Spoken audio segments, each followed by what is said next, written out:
Hello，大家好啊！歡迎大家收睇我嘅頻道，我係主持人車寶鵬仔啊。中山市區嘅彩虹片區又出勁爆新聞啦！華研公園四季有一批特價房源放出嚟，60零萬可以買到3房啦，比市面上直接慳翻一半啦，夠晒筍啦！咁華研公園四季呢係有我哋華潤央企開發嘅，品質冇得彈嘅。咁缺點亦都有嘅，屋苑後面呢有一條深中城軌路線啊。噪音係無法避免嘅，同埋咧成個彩虹片區咧樓宇比較多，密度比較大嘅。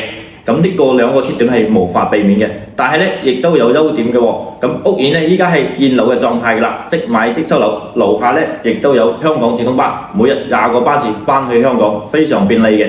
同埋咧仲有我哋中山三甲醫院中醫院啊，有咩圖行申請啊，步行幾分鐘就可以去到啦。同埋咧。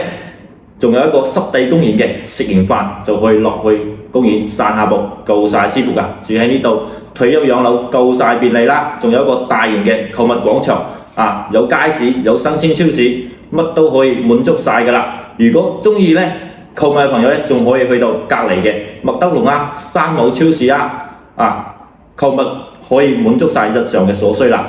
中意出去旅行嘅朋友咧，亦都可以去到中山北站高鐵站。